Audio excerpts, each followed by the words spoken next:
आप सही मानते हैं या आज के मानते हैं या फिर आप उसमें कोई भेदभाव देखते हैं? देखिए, प्रधानमंत्री जी हताश हैं।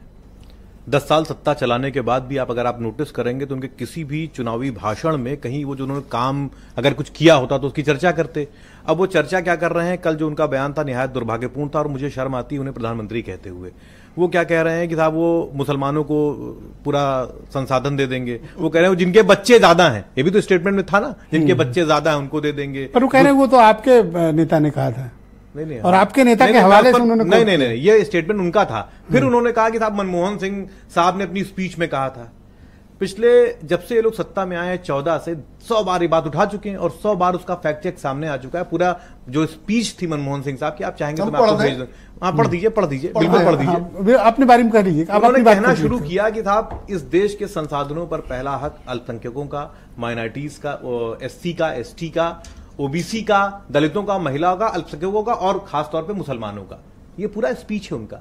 क्यों कहा? उन्होंने कहा कि जो ये लोग विकास यात्रा में पीछे छूट गए हैं, तो SC की भी बात करें, ST की भी बात करें, OBC की भी बात कर रहे हैं, महिलाओं, वो एक कंप्लीट डायमेंशन में है और 100 बार मतलब बाकायदा पूरा जो बयान है वो सब आ चुका है। दुर्भाग्य देखिए कि प्रधानमंत्री मन से चढ़कर झूठ बोलते हैं और कब एक 20 साल पुराने स्टेटमेंट को लेकर। क्यों? क्योंकि उनके पास और कुछ कहने के लिए है ही नहीं है।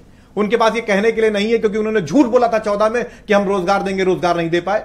वो कहते थे मैं स्मार्ट सिटीज बनाऊंगा, नहीं बना पाए। कहते थे बुलेट ट्रेन चलाऊंगा, नहीं चला पाए। तो सवाल तो आपने इसकी काट के लिए क्या तैयार किया? आपने तो काउंटर हमने अपना मैनिफेस्टो तैयार किया जिसको लेकर लोग झूठ बोल रहे हैं कि साहब उसमें लिखा है कि वो बांट देंगे और ये कर देंगे। उसमें जातीय जनगणना की बात की, क्योंकि ये लोग OBC विरोधी हैं, सिर्फ OBC का वोट लेना जानते हैं। अच्छा, ये कह रहे हैं कि जो इनके आपके वामपंथी दोस्त हैं, वो कह रहे हैं कि एटम बम हटा देंगे।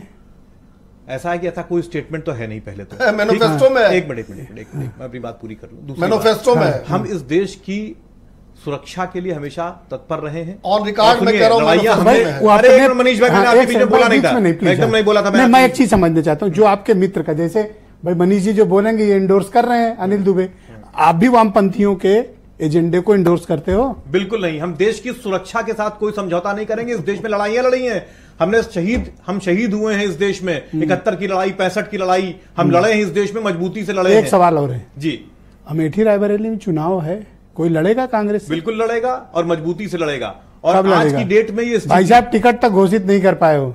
सवाल इस बात का है अभी क्या जो 5वें और 6वें चरण के चुनाव हैं, लोगों ने नामांकन आप कहे तो मैं आपकी बात मान लूंगा। आप तो जनवरी से मुझसे कह रहे हो। तो मैं तो अभी मैंने जनवरी से जो बातें आपसे कही। क्या तारीख है आज?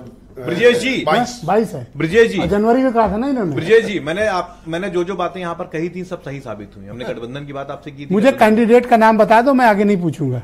अमेठी रायबरेली गांधी परिवार की सीट है, इमोशनल लगाव है, वो लोग लड़ते रहे हैं। हाँ, कौन आगे भी लड़ेंगे। हाँ। आगे भी लड़ेंगे।